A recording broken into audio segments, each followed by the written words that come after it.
انہوں نے اللہ کے رسول کا احسان پہچانا ہی کہاں پر؟ ان کو ملا کہاں جو اللہ کے رسول لے کر کے آئے تھے کہ وہ رسول اللہ سے محبت کرتے؟ تو ہم کو ملا الحمدللہ، اصلی نبی سے محبت تو ہم کرنے والے، ہمارے پاس محبت کرنے کا سبب ہے نا کہ اللہ کے رسول صلی اللہ علیہ وسلم کی وجہ سے آج ہم ایمان والے، توحید والے۔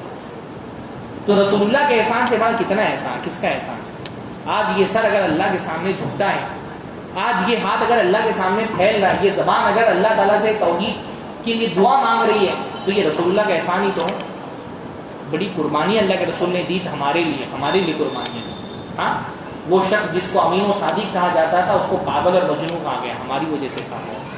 ہاں، جس کی عزت و احترام مکہ کا بچہ کرتا تھا اس کو پتھر مارے گئے ہمارے لیے۔ حتیٰ کفل فی وجہہ، بعض روایتوں میں آتا ہے کہ ایک بدبخت نے اللہ کے رسول صلی اللہ علیہ وسلم کے چہرے پر تھوک دیا۔ کس کے لیے اتنی بے عزتی برداشت کی؟ ہمارے لیے برداشت کی نا۔ کتنا بڑا احسان اللہ کے رسول صلی اللہ علیہ وسلم کا۔ واللہ جب درود پڑھے نا، درود پڑھتے بھی اس احساس کے ساتھ درود پڑھیں کہ اللہ کے رسول کا احسان بہت بڑا ہے، ہم زندگی میں چھپا نہیں سکتے اس کا احسان۔ ٹھیک ہے، تو درود پڑھ دیتے ہیں تو ایک یہ ہوتا ہے کہ چلو اللہ کے رسول صلی اللہ علیہ وسلم کا شکرانے کے طور پہ درود پڑھیں کہ اللہ کے رسول کا احسان ہم پر بہت بڑا ہے۔ تو جمال، کمال، احسان، ان تین وجوہات سے ہم محبت کرتے ہیں کسی سے، اور یہ تینوں وجوہات، یہ تینوں کازز جو ہیں وہ اللہ کے رسول صلی اللہ علیہ وسلم کی شخصیت میں سب سے زیادہ پائے جاتے ہیں۔ پر یہ ہم کو کب پتہ چلیں گے؟ جب ہم رسول کی سیرت پڑھیں گے۔ تو جتنا سیرت پڑھتے ہیں رسول اللہ سے محبت بڑھتی چلی جاتی ہے۔ 5 چیزیں ہوں گی۔ چھٹی چیز یہ ہے کہ صرف یہ نہیں کہ آپ اللہ کے رسول کی محبت بڑھتی ہے، بلکہ رسول اللہ صلی اللہ علیہ وسلم کی، بلکہ یہ 5ویں چیز اسی میں ایڈ کر لیں کہ اللہ کے رسول صلی اللہ علیہ وسلم کی سیرت پڑھنے سے محبت میں اضافہ ہوتا ہے، اور محبت ہوگی تو رسول اللہ کی سیرت پڑھیں گے، ہے نا۔ جس کو نبی سے محبت ہوگی وہ نبی کو جاننے کی کوشش کرے گا۔ ایسا ہی ہوتا ہے بھائی، آپ جس سے محبت کرتے ہیں اس کی زندگی کے ہر پہلو کے بارے میں آپ نظر رکھتے ہیں، اس کو فالو کرتے ہیں، ہے نا۔ ہماری جو انسٹاگرام جنریشن ہے، فالو کرنے کا مطلب اس سے بہتر کون جانتا ہوگا کہ کوئی سیلیبریٹی بن جاتا ہے تو اس کی پرائیویٹ لائف پرائیویٹ نہیں رہ جاتی، اس کا سب کچھ پبلک ہو جاتا ہے، اس کی کوئی پرسنل زندگی ہی نہیں رہ جاتی، اس کی ہر شے سے اس کے فینس کو دلچسپی ہوتی ہے۔ ہاں، یعنی اگر کوئی کرکٹر ہے لوگ اس سے محبت کرتے ہیں تو صرف اس کی کرکٹ سے محبت نہیں کرتے، پھر اس کی ذاتی زندگی سے بھی محبت ہے، وہ بال کیسے رکھ رہا ہے، وہ داڑھی کیسے رکھ رہا ہے، وہ شادی کس سے چل رہی ہے، افیئر کس کے ساتھ میں ہے، بچے کیسے ہیں، بچوں کو بھی سیلیبریٹی بنا دیتے ہیں نا لوگ۔ ہاں بھائی، پچھلے دنوں میں ہالی ووڈ کے ایک جوڑے کے درمیان میں کچھ ڈسپیوٹ چل رہا تھا، تو اس کی جو عدالت کی کارروائی ہے وہ انسٹاگرام پہ لائیو ہو رہی تھی، غالباً ملینز میں ویوز ہیں۔ وہ کیریکٹر ہے ہالی ووڈ کی فلم کا، لیکن اس کی ذاتی زندگی سے اتنی دلچسپی کہ اس پہ بھی لوگ میمز بنا رہے ہیں، ویڈیو کاٹ کر کے ڈال رہے ہیں۔ کیوں؟ کہ انسان جس سے محبت کرتا ہے اس کی ذات کی اس سے متعلق ہر چیز سے محبت ہو جاتی ہے، اس کی ہر چیز جاننا چاہتا ہے۔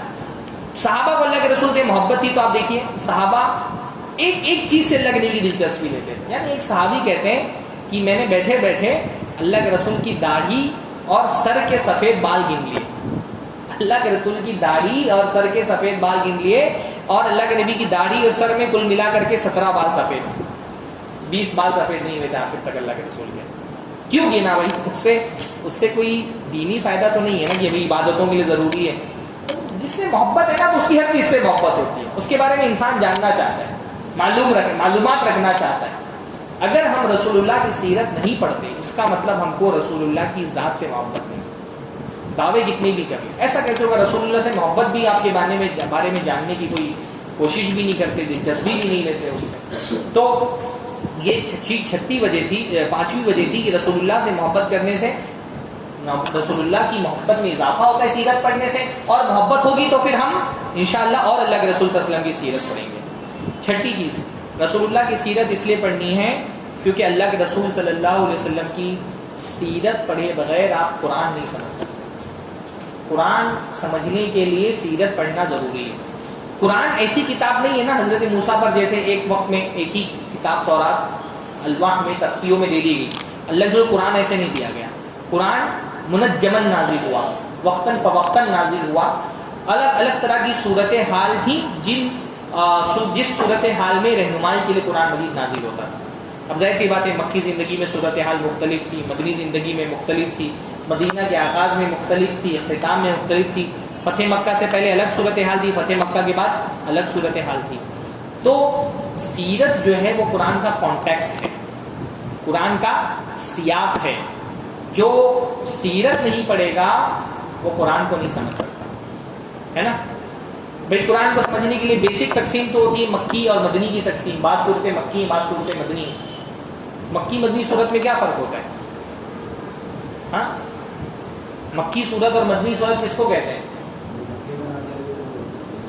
عام طور پہ لوگوں کے ذہن میں یہ ہوتا ہے کہ جو مکے میں نازل ہوئی مکی، جو مدینہ میں نازل ہوئی مدنی، حالانکہ صحیح بات نہیں۔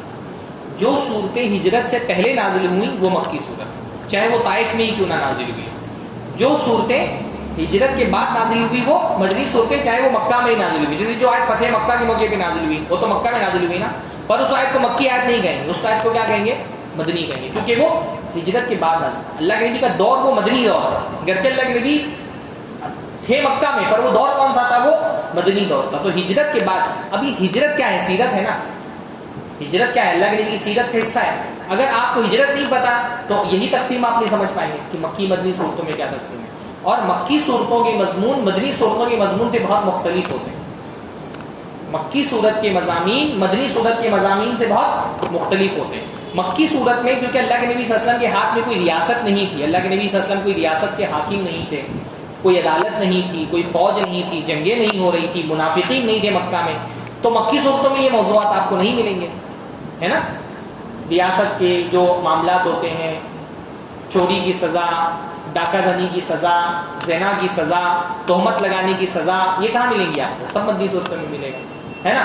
عبادتوں کی جو تفصیلات ہیں، نماز، روزہ، حج، زکوٰۃ، ان کی تفصیلات، کیونکہ عبادتیں مکمل طور پہ مشروع ہوئی نہیں تھی مکہ میں، تو مدینہ میں آ کر کے ان کا کامل صورتحال میں مشروع ہوئی، تو آپ کو مکی صورتوں میں عبادتوں کی تفصیلات، فقہی مسائل، وہ آپ کو مکی صورتوں میں نہیں ملیں گے۔ مکی صورتیں ٹوٹل جو ہے ان کا موضوع ڈفرینٹ ہوتا ہے، اور مدنی صورتوں کا موضوع، اس لیے عام طور پہ یا ایھا الناس آپ کو مکی صورتوں میں ملے گا، یا الذین آمنوا یہ مدنی صورتوں میں ملے گا۔ جہاد نہیں ہو رہا تھا تو جہاد سے متعلق آیتیں آپ کو مکی صورتوں میں نہیں ملیں گی۔ منافقین مکہ میں نہیں تھے،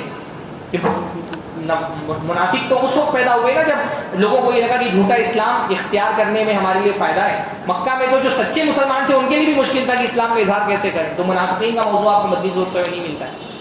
یہ ساری جو قرآن مجید کو سمجھنے کی بیسک ایک ضرورت ہے، وہ کیا ہے کہ سیرت آپ نے پڑھی۔ سیرت آپ نہیں پڑھے ہیں تو آپ قرآن کو اچھے سے نہیں سمجھ سکتے، کیونکہ آپ قرآن کو سمجھنے کے لیے شان نزول جاننا ضروری ہے نا۔ سبب نزول ہے شان نزول۔ شان نزول کیا ہوتا ہے؟ سیرت ہی تو شان نزول ہوتا ہے۔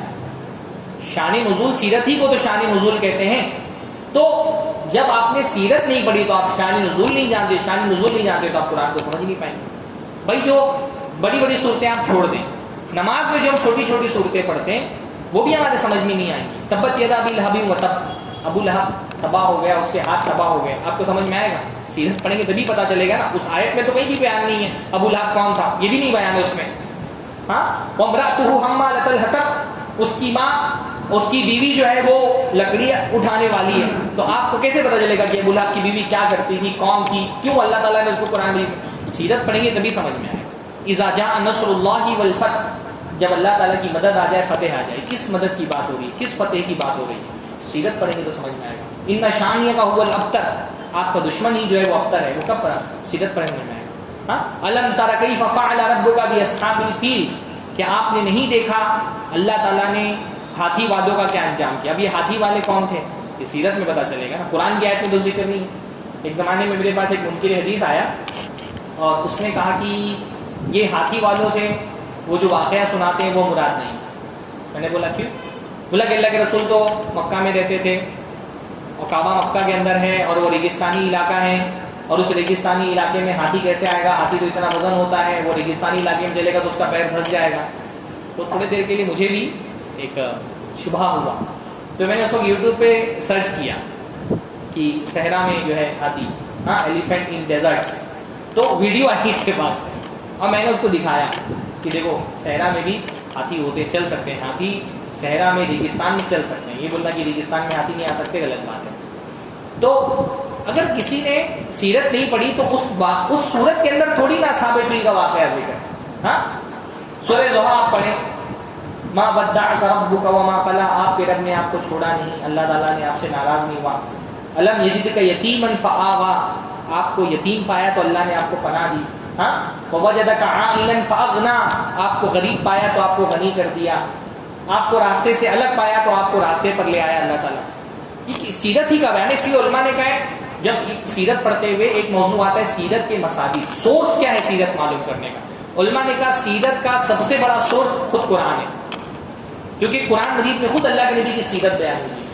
تو اگر آپ نے سیرت کی تفصیلات نہیں پڑھی ہے تو آپ قرآن کو نہیں سمجھ پائیں گے. اگر آپ نے جنگ بدر کے واقعات نہیں پڑھے تو آپ کو سورہ انفال پوری سمجھ میں نہیں آئی. سورہ انفال پوری کی پوری جنگ بدر کے واقعات پہ اللہ تعالیٰ کی کمنٹری ہے, تفسیر ہے اللہ تعالیٰ. سورہ آل عمران کا بیشتر حصہ غزوہ احد کا بیان ہے. سورہ احزاب کا ابتدا کے 2 رکوعات غزوہ احزاب نہیں, سورہ آل عمران کا بیشتر حصہ جنگ احد کا بیان ہے, اور سورہ احزاب میں غزوہ خندق کا بیان ہے اور غزوہ بنو قریظہ کا بیان ہے. اگر اللہ کے نبی کی بیویوں کے بارے میں آپ نہیں جانتے تو سورہ احزاب کا بہت بڑا حصہ آپ کو سمجھ میں نہیں آئے, کیونکہ اس میں اللہ کے نبی کی بیویوں سے خطاب کیا گیا. ہاں, سورہ طلاق میں, سورہ تحریم میں بھی یہی معاملہ ہے, اللہ کے نبی کی بیویوں سے متعلق آیتیں. اگر آپ نے مدینہ میں اللہ کی زندگی نہیں پڑھی تو منافقین سے متعلق آیتیں آپ کو سمجھ میں نہیں آئیں, انفاق سے متعلق آیتیں, جہاد سے متعلق آیتیں, یہ ساری آیتیں. ہاں, فتح مکہ, سورہ حدیبیہ اگر آپ نے نہیں پڑھا تو سورہ فتح آپ کے سمجھ میں نہیں آئے گی, ہے نا. سورہ فتح کیا ہے, سورہ حدیبیہ پہ اللہ تعالیٰ کا تبصرہ ہے. تو قرآن پڑھنے کے لیے بیسک سیرت پڑھنا ضروری ہے, اس لیے بھی سیرت پڑھیں تاکہ آپ قرآن پڑھ سکیں, قرآن سمجھ سکیں. اگر قرآن پڑھنا ہے تو سیرت پڑھنا لازم ہے, بلکہ قرآن کو معجزہ ثابت کرنے کے لیے بھی سیرت کو ریفرنس بنانا پڑے گا, ہے نا. جب آپ یہ ثابت کرتے ہیں کہ قرآن معجزہ ہے تو آپ دلیل کیا دیتے ہیں کہ دیکھو قرآن ایسی شخصیت پہ نازل ہوا جو پڑھی لکھی نہیں تھی, اور اس صدی میں عرب میں پیدا ہوئی اللہ کے رسول صلی اللہ علیہ وسلم. ہاں, اللہ کے نبی صلی اللہ علیہ وسلم نے کوئی کسی عیسائی اور یہودی سے علم حاصل نہیں کیا تھا. اللہ کے نبی صلی اللہ علیہ وسلم کو کوئی عربی کے علاوہ کوئی زبان نہیں آتی تھی, وہ بھی صرف بولنا آتی تھی, پڑھنا نہیں آتی تھی. اور اللہ کے رسول صلی اللہ علیہ وسلم کے زمانے میں تورات و انجیل کا عربی میں ترجمہ بھی نہیں ہوا تھا, اس کی اپنی اوریجنل زبانوں میں تھی, وہ عبرانی ہے جو بھی زبان رہی ہو. اور وہ جو اللہ کے نبی کے زمانے میں تورات و انجیل تھی وہ بھی بہت کلاسیفائڈ ڈاکیومنٹس والی کتابیں تھیں. مطلب ایسا نہیں تھا کہ کوئی بھی آدمی جائے لائبریری میں اٹھا کر کے تورات و انجیل پڑھ لے. اس کو پڑھنے والے صرف ان کے علماء اور رہبان تھے, ہے نا. تورات و انجیل ہر کسی ایکسیس ہر کسی کو نہیں حاصل تھا ان کتابوں تک کے, صرف ان کے بڑے علماء ہی پڑھتے تھے. اسی لیے تو قرآن مجید میں ان کے بارے میں کہا گیا کہ وہ اللہ کی آیتیں بیچتے ہیں. اگر ہر کوئی پڑھتا تو تھوڑی نہ گمراہ کر پاتے لوگوں کو, وہ ہر کوئی نہیں پڑھتا تھا تورات و انجیل, وہ صرف ان کے علماء ہی کے پاس وہ ایک دم انہی کو ایکسیس حاصل تھا, دوسرے لوگ نہیں پڑھتے تھے وہ کتابیں. ایسی پوری یعنی سیرت کا پورا حوالہ دے کر کے تو آپ ثابت کرتے ہیں کہ ایسے دور میں اللہ کے نبی نے قرآن جیسی کتاب پیش کی. یہ اس بات کا ثبوت ہے کہ قرآن اللہ کے نبی کی کتاب نہیں ہو سکتی. تو قرآن کو جب آپ اللہ تعالیٰ کی کتاب ثابت کرتے تو ریفرنس سیرت کو ہی تو بناتے ہیں. سیرت کو ریفرنس بنائے بغیر آپ قرآن کو معجزہ بھی ثابت نہیں کر پائیں. یعنی ٹھیک ہے اور بھی معجزات ہیں قرآن کے, پر اس کے لیے آپ کو ضرورت پڑی کہ اللہ کے رسول صلی اللہ علیہ وسلم کی سیرت, یعنی اللہ کے رسول شاعر نہیں ہے. جیسے کچھ لوگ کہتے ہیں قرآن شاعری ہے تو اس کی ثبوت ہے اللہ کے رسول شاعر نہیں ہے. کوئی شاعر ہوتے تو 40 سال میں کچھ نہ کچھ تو شاعری کرتے. ایسا تو نہیں کرے کہ ایک آدمی شاعر نہیں, اچانک پیدا ہوا, رات میں صبح اٹھا شاعری کرنا شروع کر دیا. قرآن کو معجزہ ثابت کرنے کے لیے بھی آپ کو اللہ کے رسول صلی اللہ علیہ وسلم کی سیرت کا حوالہ دینا پڑے گا. ہے وقت میں کبھی تو اس لیے بھی ہم کو سیرت پڑھنی ہے. اسی طرح سے 7ویں چیز ہے اللہ کے رسول کی سیرت صرف ایک علم نہیں, اللہ کے رسول کی سیرت بہت بڑا سہارا ہے. غموں کا علاج اللہ کے رسول کی سیرت ہے, دکھ کا درما اللہ کے رسول کی سیرت ہے. آپ کی زندگی میں کوئی مسئلہ ہونا, سیرت میں آپ کو انشاءاللہ ضرور اس کی رہنمائی مل جائے. کوئی پرابلم ہو زندگی کا, کوئی بڑا سے بڑا غم ہو, میں بولتا ہوں کہ آپ آئیے مجھ کو کبھی بیٹھیے بات کریے, کوئی پریشانی ہو میں بتاؤں گا سیرت میں اس کا حل کیا ہے. یا سیرت میں ایک سہارا مل جاتا ہے کہ بھائی میرا غم ہے, اللہ کے رسول صلی اللہ علیہ وسلم کو بھی یہ غم آیا, تو ایک ایمان والا بندہ یہ سوچ کر کے اس غم سے بری ہو جاتا ہے. ہاں, اگر آپ کو کوئی مالی پریشانی سے آپ پریشان ہیں تو اللہ کے رسول کی سیرت میں اللہ کے نبی صلی اللہ علیہ وسلم نے جو شیب ابی طالب میں زندگی گزاری اس کو پڑھیے. ہاں, کھانے کے لیے کھانا تک نہیں تھا. ہم کو تھوڑی سی پریشانی آتی کہ آدمی کسی زمانے میں 10 لاکھ کماتا تھا, 5 لاکھ کما رہا ہے تو غم میں ڈوبا رہتا ہے. اللہ کے رسول صلی اللہ علیہ وسلم نے شیب ابی طالب میں اللہ کے رسول صلی اللہ علیہ وسلم نے کیسے زندگی گزاری وہ آپ پڑھیے کبھی جا کر کے. ہاں, اگر کوئی عزت پر حملہ آور ہو رہا ہو, ہاں عزت پر, تو آپ اللہ کے رسول صلی اللہ علیہ وسلم کے ساتھ جو واقعہ عفق پیش آیا اس کی تفصیلات پڑھیے. اللہ کے رسول کی پاکیزہ چہیتی بیوی حضرت عائشہ پر منافقوں نے الزام لگا دیا. آپ کی عزت پر اگر کوئی تہمت لگا رہا ہے تو یہ بہت بڑا سہارا ہوتا ہے کہ جب منافقوں نے حضرت عائشہ جیسی پاک باز عورت کو نہیں چھوڑا تو ہم کس کھیت کی مولی، ہماری کیا حیثیت، ہماری کیا اوقات ہے. ہاں اگر بیوی کی موت ہو جائے تو حضرت خدیجہ کو یاد کریے. ہاں اگر ماں باپ کی موت ہو تو اللہ کے رسول کے بارے میں سوچیے. باپ زندگی میں پیدا ہونے سے پہلے وفات پا گئے، والدہ 6 سال کی عمر میں وفات پا گئی. اگر کوئی بہت بڑا ساتھی تھا، معاون تھا، اس کی وفات ہو گئی تو ابو طالب کی وفات یاد کر لیجیے. یعنی حضرت ابو طالب گرچہ اسلام نہیں قبول کیا پر اللہ کے رسول صلی اللہ علیہ وسلم کا بہت بڑا سہارا ہے. ہاں کسی دوست کی موت ہو، کوئی آپ کا ہمدرد وفات پا جائے تو حضرت حمزہ کی وفات یاد کریں. حضرت حمزہ اللہ کے رسول صلی اللہ علیہ وسلم کی اتنے قریبی تھے. یعنی آپ دیکھیے غزوہ احد سے پہلے جو بھی مرحلہ، جیسے حضرت ابو بکر حضرت عمر کے بارے میں آتا ہے نا کہ ہر مسئلے میں اللہ کے نبی صلی اللہ علیہ وسلم ہے، ابو بکر ہے، عمر ہے. حضرت حمزہ کا وہی حیثیت تھی. کوئی مسئلہ ہوتا ساتھ میں کون کھڑے ہوتے تھے؟ حضرت حمزہ کھڑے ہوتے تھے. حضرت حمزہ کی موت اللہ کے رسول کے لیے کتنا بڑا صدمہ تھی. جب وہ وفات پا گئے ہیں، اللہ کے رسول نے اس سے پہلے ایک خواب بیان کیا تھا نا کہ میں نے دیکھا کہ میری تلوار ٹوٹ گئی ہے، اور اس سے مراد کیا تھا؟ حضرت حمزہ کی وفات. یعنی تلوار ٹوٹنے جیسا صدمہ. یہ کتنا بڑا، یعنی ہمارے دیکھیے کتنے سارے علماء وفات پا گئے پچھلے کچھ سالوں میں. شیخ مقیم فیضی رحمہ اللہ جماعت کے ہماری ممبئی کے کبار علماء میں سے تھے الحمدللہ. ہاں ڈاکٹر آر کے نور، ڈاکٹر فضل الرحمان، بہت سارے ہمارے علماء وفات پا گئے. تو کبھی کبھی ایسا لگتا ہے نا کہ یہ شخصیتیں جب جاتی ہیں بڑی نا تو ہم کو لگتا ہے جتنا بڑا کام کر رہے تھے، ان کے جانے سے جو خلا ہو گیا ہے وہ کیسے پورا ہوگا. ایسا لگتا ہے کام رک جائے گا. پر جب ہم اللہ کے رسول کی سیرت دیکھتے ہیں تو ہم کو سمجھ میں آتا ہے کام نہیں رکنا چاہیے. شخصیتیں آتی جاتی رہیں گی، کام نہیں رکنا چاہیے. حضرت حمزہ چلے گئے، اللہ کے نبی کا بہت بڑا سہارا تھے، پر کام رکا، کام جاری رہا. سعد بن معاذ اللہ کے نبی صلی اللہ علیہ وسلم کا کتنا بڑا سہارا تھا. ہاں وفات پا گئے، کام نہیں رکا، لیکن کام ہوتے رہنا چاہیے. شخصیتیں آتی جاتی رہیں گی. اللہ کے رسول کی سیرت سے ہم کو سبق ملتا ہے. ہاں کوئی اپنا بہت قریبی دغا دے جائے تو اللہ کے رسول صلی اللہ علیہ وسلم کے بارے میں سوچیے. اللہ کے نبی صلی اللہ علیہ وسلم کا سب سے بڑا دشمن آپ کا سگا چچا کون؟ ابو لہب. ہاں بچی کی موت ہو تو اللہ کے رسول صلی اللہ علیہ وسلم کا سوچیے. 3 بیٹیاں اللہ کے رسول کی اللہ کے نبی کی زندگی میں وفات پا گئی تھی نا. ہاں کون کون سی؟ زینب، رقیہ، ام کلثوم. بیٹے کی وفات ہو چھوٹے بچے کی تو اللہ کے رسول کو سوچیے. ابراہیم اللہ کے رسول کے ننھے بچے اللہ کے نبی کی آنکھوں کے سامنے دم توڑا تھا، رو رہے تھے اللہ کے رسول صلی اللہ علیہ وسلم. تو کوئی پریشانی ہو زندگی میں، بیماری ہے، علاج نہیں ہو پا رہا، اللہ کے رسول صلی اللہ علیہ وسلم کو سوچیے. اللہ کے رسول صلی اللہ علیہ وسلم نے اپنی مرض الموت میں کتنی تکلیفیں برداشت کی. تو جتنا آپ اللہ کے رسول صلی اللہ علیہ وسلم کی سیرت پڑھتے ہیں نا، اللہ کے نبی صلی اللہ علیہ وسلم پر ہمارا، یعنی اللہ کے رسول صلی اللہ علیہ وسلم صرف علم نہیں، سہارا ہے. اللہ کے نبی کی سیرت ایک سہارا ہے. آپ کو بہت سارے مسائل میں بعض مرتبہ ایسا بھی ہوتا ہے نا کہ انسان کسی سماج کے خلاف کبھی کبھی اس کو کھڑا ہونا پڑتا ہے، سماجی روایات کے خلاف کھڑا ہونا پڑتا ہے. تو اس میں بھی ہم کو اللہ کے رسول صلی اللہ علیہ وسلم کی سیرت میں بہت رہنمائی ملتی ہے. بہت ساری ہمارے معاشرے میں کیا ہے، ہمارے معاشرے میں سماج جو ہے نا وہ دین پر غالب آ گیا ہے نا. سماج اگر کسی چیز کو حرام کر دیا ہے تو اللہ نے گرچہ اس کو حلال کیا ہو، سماج آپ کے مخالف کھڑا ہو جائے گا. آپ حلال کریں گے، سماج آپ کے خلاف کھڑا ہو جائے گا. 17-18 سال کی عمر ہے، لڑکا جوان ہو گیا، اس کو شادی کرنا ہے، لیکن اگر وہ بول دے کہ مجھے 17-18 سال کی عمر میں شادی کرنا ہے، اس کے اپنے یعنی ایسا لگے گا جیسے اس نے زنا کی اجازت مانگ لی. مزاج نہیں ہے نا. بلکہ ہمارے بہت سارے علاقوں میں تو لڑکا بولے مجھے جہیز نہیں لینا ہے تو خاندان کے لوگ اس کے مخالف ہو جائیں گے. ہاں لڑکی بولے کہ میں جو ہے وہ بہت سارے علاقوں میں میں دیکھ رہا ہوں کہ گریجویشن سے پہلے شادی کرنی چاہتی ہے، ماں باپ نہیں تیار ہوتے. ہاں نوکری کرنے سے انکار کر رہی ہے، سماج والے اس کے مخالف ہو جاتے ہیں. آدمی دوسری شادی کرتا ہے یا بڑھاپے میں شادی کرتا ہے بیوی کی موت کے بعد تو سماج اس کا مخالف ہو جاتا ہے.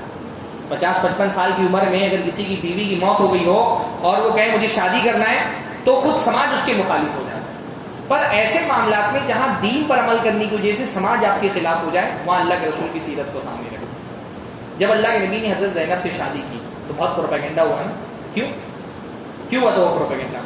کیونکہ اللہ کے رسول صلی اللہ علیہ وسلم کے زمانے میں منہ بولی بہو جو ہے وہ سگی بہو کی طرح مانی جاتی تھی اور منہ بولا بیٹا سگے بیٹے کی طرح مانا جاتا تھا. سماج میں رواج نہیں تھا. تو اللہ کے نبی صلی اللہ علیہ وسلم اللہ تعالیٰ چاہتا تھا کہ یہ رواج ٹوٹے، اور یہ اتنا پختہ رواج تھا کہ اللہ کے رسول اگر خود آگے بڑھ کے نہیں توڑتے تو کوئی توڑ نہیں پاتا. بلکہ خود اللہ کے رسول صلی اللہ علیہ وسلم کو بہت ہیزیٹیشن تھا کیونکہ اللہ کے نبی کو پتا تھا کہ منافقین کو ایک موقع مل جائے گا میرے خلاف پروپیگنڈا کرنے کا، اور ایسا پروپیگنڈا کیا بھی منافقین نے کہ اس کے اثرات آج تک موجود ہیں. آج بھی یہ نا ڈیبیٹ میں حضرت زینب کے حوالے سے بہت سوالات آتے ہیں. ہاں اتنا مشکل مرحلہ تھا وہ، یعنی سماج کے خلاف کھڑے ہونے کے لیے بہت طاقت چاہیے، خاص طور پہ جب عورتوں کا معاملہ ہو. اتنا مشکل مرحلہ تھا وہ. قرآن مجید میں اللہ نے فرمایا فلا تخافوہم وخافونی ان کنتم مؤمنین. ہاں ان سے مت ڈرو، نہیں فلا تخشى الناس واللہ احق ان تخشى. آپ لوگوں سے ڈر رہے ہیں، اللہ کے رسول سے کہا جا رہا ہے. یعنی جب سماج آپ کے خلاف کھڑا ہوتا ہے نا، فرمایا تخشى الناس، آپ کو لوگوں سے ڈر ہے. واللہ احق ان تخشى، حق ہے کہ اللہ سے ڈرا جائے، حق ہے کہ تم اللہ سے ڈرو. پر اللہ کے رسول کھڑے ہوئے ہے نا، سماج کے خلاف کھڑے ہوئے اللہ کے رسول. تو سیرت جو ہے وہ صرف یہ نہیں کہ ہمارے علم میں اضافہ کرتا ہے، سیرت زندگی کے مسائل میں ہماری رہنمائی کرتی ہے، زندگی کے اندھیروں میں ہماری انگلی پکڑا کر کے ہم کو سیدھا راستہ دکھاتی ہے سیرت. اس لیے بھی سیرت پڑھنا چاہیے. 8ویں وجہ سیرت پڑھنے کی یہ کہ اگر آپ کو اللہ کے رسول کا دفاع کرنا ہے تو سیرت پڑھے بغیر نہیں کر سکتے. بھئی رسول اللہ کا دفاع ایک تو صحابہ نے کیا جب اللہ کے نبی کے خلاف فزیکل جنگیں ہو رہی تھیں، عہد ہے، بدر ہے، حنین ہے، تبوک ہے، احزاب ہے. اس میں اللہ کے نبی صلی اللہ علیہ وسلم کا جسمانی دفاع کیا. اب وہ جنگیں تو ختم ہو گئی، اس میں تو ہم شریک نہیں ہو سکتے، وہ تو جس کی قسمت میں تھی وہ مل گئی. پر آج بھی رسول اللہ کے خلاف ایک جنگ چل رہی ہے، انٹیلیکچوئل جنگ، ایک فکری جنگ، ایک علمی جنگ. کتابیں لکھی جا رہی ہیں اللہ کے رسول کے خلاف. 3-3 4-4 5-5 گھنٹے کی یوٹیوب پہ اسٹریم ہوتی ہے جس میں اللہ کے رسول صلی اللہ علیہ وسلم کی عزتوں پہ حملے کیے جاتے ہیں. کارٹون بنائے جا رہے ہیں اللہ کے رسول صلی اللہ علیہ وسلم کے بارے میں، فلمیں بنائی جا رہی ہیں اللہ کے رسول کے بارے میں. کون جواب دے گا ان لوگوں کو؟ یہ کام ہمارا ہی ہے نا. ہاں الا تنصروه فقد نصره اللہ. تم نہیں مدد کرو گے تو کون مدد کرے گا؟ آج بھی رسول اللہ کی مدد کرنا ہماری ذمہ داری ہے. کیسے مدد کریں گے؟ ہاں آزاد میدان میں جا کر کے 2 گھنٹہ گالی دے کے آ جائیں گے، اس سے رسول اللہ کی مدد ہونے والی ہے؟ ہاں رسول اللہ کی مدد کرنا. ہم لوگ آسان کام کرنا چاہتے ہیں. آسان کام کیا؟ آزاد میدان جاؤ، گالی دو، نعرے لگاؤ، پتلے لے جا کر کے جلا دو، ہاں جوتوں کے ہار پہنا دو، جھنڈا جلا دو. ہم کو لگتا ہے ہو گیا رسول اللہ کی مدد. اس سے رسول کا دفاع نہیں ہونے والا. رسول کا دفاع کرنا ہے تو رسول کی سیرت پڑھنی پڑے. ہمارے لوگ آسان کام کرنا چاہتے ہیں. آزاد میدان کے جلوس میں جا کے 2 گھنٹہ شریک ہو لینا آسان کام. سیرت پڑھنے کے لیے ٹائم دینا پڑے گا نا بھائی. کوئی آدمی اللہ کے رسول کو دہشت گرد قرار دے رہا ہے اللہ کے نبی کی جنگوں کو حوالہ کرا کر کے، تو کیا ٹیکسی جلا کر کے، گاڑیاں جلا کر کے، ٹرینیں ٹھوک کر کے ہم یہ ثابت کریں گے نہیں ہمارے رسول دہشت گرد نہیں تھے، رسول رحمت تھے؟ اس سے ثابت ہوگا کہ اللہ کے رسول رسول رحمت تھے. بھائی سیرت پڑھے بغیر آپ کیسے سامنے والے کو جواب دیں گے؟ گالی سے جواب تو نہیں ملنا. نبی کا دفاع کرنا ہے تو نبی کی سیرت پڑھنی پڑے گی. نبی کی سیرت پڑھے. نہیں کوئی اللہ کے رسول صلی اللہ علیہ وسلم کی شادیوں کو اگر حوالہ بنا کر کے اللہ کے رسول کو نعوذ باللہ شہوت پرست کہتا ہے تو ہم میں سے کتنے لوگ ہیں؟ گالی دینا تو بہت آسان ہے. کتنے لوگ ہیں جو علم کی بنیاد پر، سائنٹیفک نالج کی بنیاد پر اللہ کے نبی کا دفاع کر سکتے ہیں؟ سیرت کے بہت سارے جھوٹے واقعات، کیونکہ سیرت ایسی چیز ہے نا کہ سیرت میں صحیح غلط بہت ساری چیزیں جمع ہو جاتی ہیں. تو کون ہے جو تحقیق کر کے اور سارے واقعات کا خلاصہ لے کر کے اللہ کے نبی کا دفاع کر سکیں؟ کتنا مقدس کام ہے. اور اس کو کرنے کے لیے ہم کو نبی کی سیرت پڑھنی پڑے گی. تو اس لیے بھی نبی کی سیرت پڑھنا ضروری ہے تاکہ ہم ایسے دور میں جب نبی کے خلاف مسلسل جو ہے وہ حملے ہو رہے ہیں، ہم اللہ کے نبی صلی اللہ علیہ وسلم کا دفاع کر سکیں. نبی کی سیرت اس لیے بھی پڑھنی ہے، آخری بات بولتا ہوں میں، کہ نبی کی سیرت پڑھنے سے صحابہ کی عظمت سمجھ میں آتی ہے. ہم نبی کی سیرت پڑھتے ہیں تو پیرالل طریقے سے ہم صحابہ کی بھی سیرت پڑھ رہے ہوتے ہیں. نبی کی سیرت صحابہ کو نکال کے تو نہیں پڑھی جا سکتی. بھائی سیرت پڑھیں گے تو ابو بکر، عمر، عثمان، علی، طلحہ، زبیر، عبد الرحمن ابن عوف، سعد، سعید، ان کا سب کا ذکر آئے گا. ان کو ہٹا کر کے سیرت پڑھی جا سکتی ہے. اور صحابہ کی عظمت کو جاننا، ان کے کردار کو پہچاننا بھی ہماری ذمہ داری، کیونکہ صحابہ آئیڈیل امتی ہیں. جیسے اللہ کے نبی صلی اللہ علیہ وسلم اپنی سیرت میں ہمارے لیے اسوہ ہیں، ویسے اللہ کے نبی کے صحابہ بھی ہمارے لیے اسوہ ہیں. آئیڈیل امتی کیسا ہونا چاہیے؟ جیسے اللہ کے رسول امتی. اس لیے سیرت پڑھیں گے تو صحابہ کی عظمت سمجھ میں آئے گی. اس لیے آپ دیکھیں کہ جو صحابہ کو نہیں ماننے والے وہ سیرت میں بھی دلچسپی نہیں لیتے. مطلب کیسے سیرت؟ آپ سیرت کیسے پڑھیں گے حضرت ابو بکر کو نکال کر کے؟ جو شخص ایمان لانے سے لے کر کے وفات تک ہر قدم میں موجود ہے اللہ کے رسول کے ساتھ، ایون ہجرت کے سفر میں بھی اللہ کے رسول کے ساتھ. آپ سیرت پڑھتے ہوئے اس شخص کو کیسے نکال دیں گے باہر؟ آپ کو تو ماننا پڑے گا. یعنی آپ دیکھیے اللہ کے رسول صلی اللہ علیہ وسلم، حضرت اللہ کے رسول نے ہجرت کی، ابو جہل جو ہے وہ گھر میں اللہ کے نبی کے پہنچا، دیکھا اللہ کے نبی نہیں. جب اللہ کے نبی کو اپنے گھر میں نہیں پایا ہجرت کے موقع پہ تو ابو جہل کہاں گیا؟ حضرت ابوبکر کے گھر گئے. اس کو بھی بات پتا ہے نا ابو جہل کو بھی کہ اللہ کے نبی اگر اپنے گھر میں نہیں ہے تو دوسرا مقام کون سا ہے؟ حضرت ابوبکر کا. ہاں ابو جہل کو بھی یہ بات پتا ہے کہ اس امت میں پہلا مقام کس کا ہے؟ حضرت ابوبکر کا. ہمارے زمانے کے ابو جہلوں کو نہیں پتا ہے. ہاں اس زمانے کے بھی ابو جہل کو پتا ہے کہ ابوبکر دا پہلا نمبر، علی دا پہلا نمبر نہیں ہے. امت میں حضرت ابوبکر کا نمبر پہلا نمبر.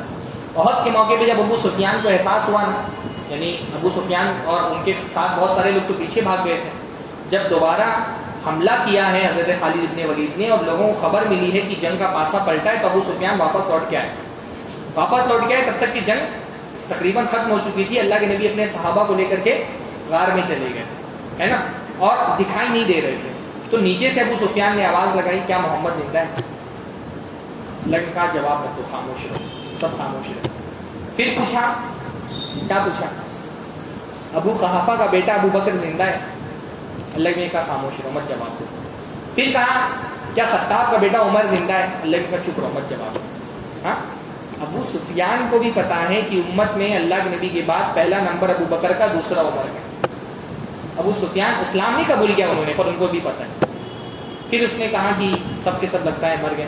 ہاں تو جب اس نے کہا تو حضرت عمر کو جلال آ گیا، کہا کہ ہم مرے نہیں ہیں، تمہارے سینے پر دال مونگنے کے لیے زندہ ہیں نبی الحمدللہ. ہاں پھر اس نے کہا لنا عزا ولا عزا لکم، ہماری عزا ہے، تمہارے پاس کوئی عزا نہیں. اب اللہ کے رسول نے کہا اب خاموش مت رہو. جب تک اپنی ذات کا معاملہ تھا چپ رہنے کے لیے کہا، جب توحید کا معاملہ ہے تو آپ جواب دیں. تو کہا اللہ کے رسول کیا جواب دیں؟ تو کہا کہو اللہ مولانا ولا مولا لکم، اللہ ہمارا مولا ہے، تمہارا کوئی مولا نہیں. اس نے کہا قولوا ہبل، ہبل کی جے ہو. تو اللہ نے فرمایا جواب دو اللہ اعلی و اجل، اللہ ہی اعلیٰ ہے، اللہ ہی عزت والا ہے. تو سیرت پڑھتے ہیں تو صحابہ کی عظمت ہمارے سمجھ میں آتی ہے، ان کی قربانیاں سمجھ میں آتی ہیں، رسول اللہ سے ان کو محبت کتنی سمجھ میں آتی ہے، ان کی جانثاری کے واقعات ہم سیرت میں پڑھیں. تو جتنا سیرت پڑھیں گے رسول اللہ کے ساتھ صحابہ کی محبت بھی دلوں میں انشاءاللہ تعالیٰ بڑھتی چلی جائے گی. اسی وجہ سے صحابہ کے یہاں سیرت پڑھنے پڑھانے کا ذوق بہت ہے. صحابہ کرام جو ہے وہ سیرت پڑھتے پڑھاتے تھے. حضرت علی ابن حسین ابن علی جن کو امام زین العابدین کہا جاتا ہے، ہاں وہ کہتے ہیں کنا نعلم المغازی والسرایا صبیاننا کما نعلم القرآن، ہم اپنے بچوں کو جیسے قرآن سکھاتے تھے ویسے نبی صلی اللہ علیہ وسلم کے مغازی، غزوات اللہ کے نبی صلی اللہ علیہ وسلم کے اور اللہ کے نبی کی جنگیں پڑھاتے تھے اپنے بچوں کو، قرآن کی طرح پڑھاتے تھے. محمد بن سعد ابن ابی وقاص، سعد ابن ابی وقاص کے بیٹے، وہ کہتے ہیں کہ کان ابی یعلمنا المغازی، میرے والد ہم کو مغازی کی تعلیم دیتے تھے. اللہ کے نبی کی سیرت کو مغازی غزوات کہا جاتا ہے کیونکہ سیرت کا بہت بڑا حصہ غزوات پہ مشتمل ہے. غزوات کے ذریعے سے اسلام کی مدد بھی. تو کہتے ہیں ہمارے ابا ہم کو غزوات کے قصے سنایا کرتے تھے اور کہتے تھے کہ یا بنیا ہذہ معاصر آبائکم فلا تضیعوها، اے میرے بچے یہ تیرے باپ دادوں کے کارنامے ہیں، ان کو ضائع مت ہونے دیں. ہاں ہمارے بچوں کو آپ کرکٹرز کے سکورز پوچھ لیجئے، وہ پتہ ہے، بدر ہونے کا نہیں پتہ، بتاتے بھی نہیں ہیں. 10 دن تک کے کربلا کے واقعات سناتے، 2 دن بیٹھ کر کے بدر کا واقعہ نہیں سناتے. ہاں حالانکہ اسلام زندہ ہوتا ہے بدر کے بعد، احد کے بعد، حنین کے بعد. یہ وہ جنگیں تھیں جو حق و باطل والی جنگیں تھیں، ہاں جن سے اسلام کو غلبہ ملا. قرآن مجید نے بدر، احد ان جنگوں کو معیار بنا کے پیش کیا حق و باطل کی جنگوں کا. ہاں کربلا تو حق و باطل والی جنگ ہی نہیں تھی، وہ تو سیاسی جنگ تھی. اصل جو حق و باطل کی جنگ لڑی گئی وہ تو بدر تھی، حنین تھی. اس کا کوئی ذکر ہی نہیں آتا ہے تقریروں میں، ہمارے خطبوں میں، ہمارے دروس میں. تو بہرحال سیرت اس لیے بھی پڑھنی چاہیے کیونکہ سیرت کو پڑھنا پڑھانا یہ اللہ کے نبی صلی اللہ علیہ وسلم کے صحابہ کی، اللہ کے نبی صلی اللہ علیہ وسلم کے صحابہ کا طریقہ ہے. اور خاص طور پہ ایک آخری بات میں اور بول دیتا ہوں کہ جو داعی ہے دعوت کے میدان میں کام کر رہا ہے اس کو تو خصوصی طور پہ سیرت پڑھنی چاہیے. داعی کی حیثیت سے بھی اللہ کے نبی کی زندگی ہمارے لیے اسوہ ہے. اللہ کے نبی داعی کیسے تھے، دعوت کا کام کیسے کرنا چاہیے، دعوت کے موومنٹ کو اللہ کے نبی صلی اللہ علیہ وسلم نے مینیج کیسے کیا. جو خاص طور پہ ذمہ داران ہیں نا جماعت کے، دعوتی تنظیموں کے، مسجدوں کے، مدرسوں کے، ان کو یہ دیکھنا چاہیے کہ اللہ کے نبی کا مینجمنٹ کیسا ہے. اللہ کے نبی کا مینجمنٹ بھی بہت اعلیٰ ہے. ایک تو دعوت کا کام کیا اللہ کے نبی نے، دوسرا پوری دعوت کی تحریک کو لیڈ کیا اللہ کے رسول نے. اللہ کے نبی صلی اللہ علیہ وسلم ایز اے لیڈر بھی ہمارے لیے ایک مثالی نمونہ ہے کہ کیسے لیڈ کیا، کیا حکمت کی. یعنی مدینہ کا آغاز کا دور ہے، ابھی پتہ نہیں کہ مسلمان کی ہے چھوٹی سی آبادی بچے گی کہ نہیں بچے گی، پر اللہ کے رسول نے بعض صحابہ کو غیر ملکی زبانیں سیکھنے پہ لگا دیا. ہاں یعنی اللہ کے نبی صلی اللہ علیہ وسلم کتنا دور کا سوچتے تھے، غیر ملکی زبانیں سیکھنے پر لگا دیا، کیونکہ اللہ کے نبی کو اندازہ تھا کہ ایک دور ایسا آنے والا ہے جب عرب اسلام کے جھنڈے کے نیچے آ جائے گا اور ہمارا انٹریکشن دوسرے ملکوں کے بادشاہوں سے ہونے والا ہے. تو ابھی سے اس کے لیے اللہ کے نبی نے صحابہ کو پریپیئر کرنا شروع کر دیا. یعنی 4 قدم اللہ کے نبی آگے سوچتے تھے. ہمارے سر پہ مصیبت آ جاتی ہے، ہمارے پاس حل نہیں موجود ہوتا. لیڈر وہ ہوتا ہے نا جو آگے کا سوچے، ہاں کہ آگے ہم اپنے بچوں کی ابھی تربیت کریں گے. آپ مطلب کیا تیاری ہے آپ کی؟ مستقبل میں جو فتنے پیدا ہونے والے ہیں، ہمارے بچے اگر عالم نہیں بنیں گے، دیندار نہیں ہوں گے، تو مستقبل میں ان فتنوں کا مقابلہ کرنے کے لیے ہمارے پاس فورس کہاں سے آئے گی لوگوں کی؟ اللہ کے نبی صلی اللہ علیہ وسلم بہت آگے کا سوچتے ہیں. ہاں پڑھے لکھے لوگ عرب کے نہیں تھے، اللہ کے نبی کو اندازہ تھا کہ آگے ہم کو پڑھے لکھے لوگوں کی ضرورت ہے. تو اللہ کے نبی صلی اللہ علیہ وسلم نے یعنی ابھی بدر کی جنگ ہوئی ہے اور جو قیدی لوگ آئے ہیں ان میں سے کچھ قیدیوں کو اللہ کے نبی صلی اللہ علیہ وسلم نے رہائی کرنے کے لیے کیا شرط رکھی؟ مدینہ کے بچوں کو پڑھاؤ. بھائی وہ مدینہ کے بچوں کو قرآن پڑھاتے تھے، کافر تھے نا وہ، تو قرآن تھوڑی پڑھائیں گے اللہ کے رسول، دنیا کی تعلیم دے رہے. ہاں یعنی جو جدید ٹیکنالوجی ہے اللہ کے نبی نے اس کو کیسے اڈاپٹ کیا اور اس کو اسلام کے حق میں کیسے استعمال کیا. اللہ کے رسول صلی اللہ علیہ وسلم نے ایک عرب میں طریقہ نہیں تھا مہر لگانے کا. تو جب خطوط لکھنے شروع کیے تو بعض لوگوں نے کہا کہ اس خط کو ریکگنائز نہیں کریں گے بادشاہ جب تک آپ کی مہر نہ لگی ہوئی ہو. تو اللہ کے رسول نے باقاعدہ ایک انگوٹھی بنوائی اور اس میں مہر بنوائی محمد رسول اللہ کے نام سے، جو اللہ کے نبی صلی اللہ علیہ وسلم مہر لگاتے تھے خطوں کے آگے، محمد رسول اللہ اس میں لکھا ہوا ہے. یعنی اللہ کے نبی صلی اللہ علیہ وسلم نے اڈاپٹ کیسے کیا اس زمانے کی ٹیکنالوجی کو. ہاں ہم اتنا سوچتے ہیں اے آئی کی اتنی بات ہوتی، کبھی ہم بیٹھ کے پلان بنائیں کہ بھائی اے آئی کے دور میں ہم کو اس اے آئی سے اپنی اسلامی دعوت کو کیسے فائدہ پہنچا سکتے ہیں. ہاں آرٹیفیشل انٹیلیجنس کی بات اتنی ہو رہی ہے. مطلب جو لیڈر ہوتے ہیں نا وہ بہت آگے تک کا سوچتے ہیں، وہ پہلے سے پلان کرتے ہیں دعوت کے لیے، اپنی قوم کے لیے. ہمارے سر پہ تو مصیبت بھی آ جاتی ہے تو ہم کو پتہ نہیں ہوتا کہ اس کا حل کیا نکالنا ہے، ہر آدمی اپنی بات کرنا ہوتا ہے. تو ایک لیڈر ہونے کی حیثیت سے بھی اللہ کے نبی صلی اللہ علیہ وسلم کی سیرت میں ہمارے لیے بہت نمونہ ہے. اللہ تعالیٰ اس سیرت کو پڑھنے کی اور اس سے نصیحت اور عبرت حاصل کرنے کی توفیق نصیب فرمائے. آپ کو قول یاد واستغفر اللہ علی ولکم لسائر المسلمین واستغفروہ انہ غفور رحیم. وآخر دعوانا السلام علیکم.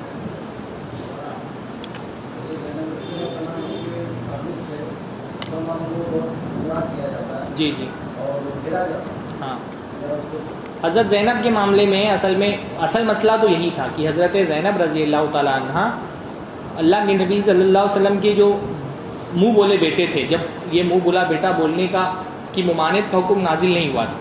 شروعات میں اس بات کی اجازت تھی کہ منہ بولا بیٹا بنایا جا سکتا ہے، وہ سگے بیٹی کی طرح مانا جاتا تھا. اس وقت زید بن حارثہ کو اللہ کے نبی صلی اللہ علیہ وسلم نے اپنا بیٹا قرار دیا تھا اور وہ ان کو زید بن محمد ہی کہا جاتا تھا. اور ان کی شادی اپنی ایک پھوپھی ذات یعنی زینب حضرت رضی اللہ کے نبی صلی اللہ علیہ وسلم کی پھوپھی ذات بہن تھی.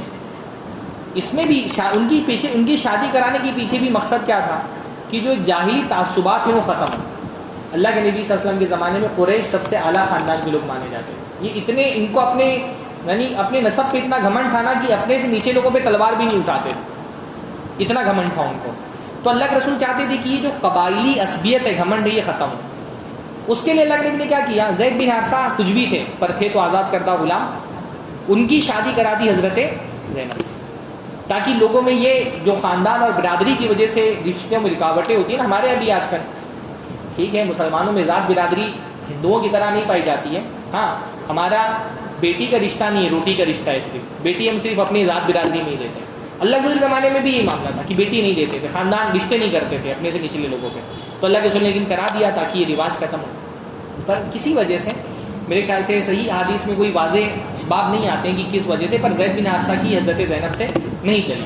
ہو سکتا ہے بالکل ضروری نہیں کہ دو رشتہ ٹوٹ رہا ہو تو دونوں میں سے کسی کی خرابی ہو، مزاج نہیں ملا، بات نہیں بن پائی تو انہوں نے طلاق دے دیا حضرت زینب. اب اس میں پہلی بات تو یہ تھی کہ بھائی شادی کیونکہ اللہ کے رسول نے کرائی تھی، یہ غلام سے آزاد کردہ غلام سے کرائی تھی. یعنی غلام آزاد بھی کر دیا جائے تو اس کا اسٹیٹس نیچے ہی رہتا تھا، وہ آزاد لوگوں کے برابر نہیں، اس کو مولا ہی کہا جاتا تھا، وہ آزاد لوگوں کے برابر نہیں ہوتا تھا. ایک تو اللہ کے رسول نے شادی کرائی، اللہ کے رسول کی شادی کر، ایک تو اللہ حضرت زینب یعنی گھر والے ظاہر سی بات ہے اللہ کے رسول کے بولنے سے راضی ہوئے تھے. اب اس پر ایک طلاق کا وہ لگ گیا، ایک دھبا لگ گیا ان کی شخصیت پہ. اس دھبے کو ختم کرنا بھی ضروری تھا. اور اس کے ساتھ ساتھ پھر حکمت یہ تھی کہ یہ رواج جو پنپ گیا تھا لوگوں کے بیچ میں کہ جو ہے اپنے سے کمتر جو یعنی جو منہ بولے بیٹے کی کو سگا بیٹے کی طرح سمجھا جاتا تھا، وہ ختم کرنا بھی مقصود. تو اللہ تعالیٰ نے پھر یہ چاہا کہ اللہ کے رسول صلی اللہ علیہ وسلم حضرت زینب سے نکاح کر لیا. پر اب اس کو جو پورٹریٹ کیا جاتا ہے کہ اچانک اللہ کے رسول نے دیکھا اور پسند آ گئی، یہ بات کسی بھی حیثیت سے نہیں، کیونکہ ظاہر سی بات ہے حضرت زینب اللہ کے رسول صلی اللہ علیہ وسلم کی پھوپھی زاد بہن تھیں، تو بچپن سے دیکھا ہوگا. بھائی پردے کا حکم تو بہت بعد میں نازل ہوا نا، تو بچپن سے اللہ کے نبی صلی اللہ علیہ وسلم نے ان کو دیکھا تھا. اور اگر اللہ کے رسول کی شادی کرنا چاہتے تھے زینب سے، تو جب اللہ کے رسول صلی اللہ علیہ وسلم سے حضرت زید بن حارثہ سے شادی کرنے کے لیے تیار ہو گئے ان کے گھر والے، تو اگر اللہ کے رسول، وہ تو آزاد کردہ غلام تھے، تو اللہ کے رسول اس حالت میں جب وہ کنواری تھی خود اپنا رشتہ بھیجتے تو کیوں نہیں کر لیتے؟ یعنی ہمارے یہاں کے دور میں تو چلیے عمر کا فاصلہ بھی فاصلہ، اس زمانے میں تو عمر کا بھی مسئلہ نہیں تھا. بھائی حضرت ام کلثوم جو حضرت علی حضرت فاطمہ کی بیٹی تھی، وہ 6 سال کی تھی جب 50-60 سال کی عمر میں حضرت عمر سے ان سے شادی ہو گئی. حضرت عائشہ کی عمر بھی بہت کم تھی جب اللہ کے رسول سے ہو گئی. تو یہ ساری خرافات کسی بھی صحیح سند سے ثابت نہیں کہ اللہ کے رسول نے اچانک دیکھا اور اللہ کے نبی صلی اللہ علیہ وسلم کو پسند آ گئی اور اللہ کے نبی صلی اللہ علیہ وسلم نے کوئی جو ہے جان بوجھ کر کے وہ رشتہ توڑوا کر کے شادی کی. وہی تو میں بول رہا ہوں کہ اتنا پروپیگنڈا اس کے بارے میں ہوا کہ آج بھی یا اسکرین میں الگ الگ یوٹیوبرز آ کر کے وہی بات گھما پھرا کر کے حضرت زینب کے بارے میں کچھ بھی ساتھ. یہ بتاتے ہیں کہ رسول اللہ تعالیٰ کی بیٹیوں کے نام کیا ہے. ہاں مسلمانوں کو گھیرنے کا طریقہ یہ ہے. ہاں پھر وہ بتا دیں کہ ان میں کلثوم ہے، زینب ہے، یہ ہے. ہاں پھر بولتے تھے وہ زینب سے انہوں کے ساتھ نہیں، زینب اللہ کے رسول صلی اللہ علیہ وسلم کی بیٹی. یہ مسلمانوں کو گھیرنے کا طریقہ یہ ہوتا ہے. یہ صرف اصل میں ان کے پاس دلائل نہیں ہوتے، صرف شبہات ہوتے ہیں، بس ایک شبہ ہے بس یہ، اور اس کے علاوہ کچھ بھی نہیں. بلکہ وہ اعتراضات خود اللہ کے رسول صلی اللہ علیہ وسلم کے زمانے میں بھی اس طرح سے تو یہ اعتراض تو کسی نے بھی نہیں کیا اس طرح کا کہ زینب اللہ کے نبی کی بیٹی کا نام تھا اور اللہ کے نبی زمین کا. ابھی حال تو ہوا حال. ہاں نہیں ہوتا ہے یہ سب، جھوٹ بولنے والوں کے لیے کوئی حد نہیں، کسی بھی حد میں جائے. مسلمانوں کو تو معلوم ہی نہیں تھا کہ کیا ہے کیا جی. نہیں. جس کو نہیں معلوم نہیں، جس کو نہیں معلوم اس کو ان لوگوں سے بحث بھی نہیں کرنا چاہیے. ایسے بہت سارے لوگ ان کی اسٹریم میں جائیں گے، پتہ کچھ نہیں ہوتا ہے، جوش میں جائیں گے اور اس کے بعد ہار کر کے آ جائیں گے. تو جن کو نہیں پتا ہے ویسے بھی ان سب معاملات میں عام آدمی کو نہیں پڑھنا چاہیے. یہ سب جو اس فن کے ماہرین ہیں ان کو یہ سب کام کرنا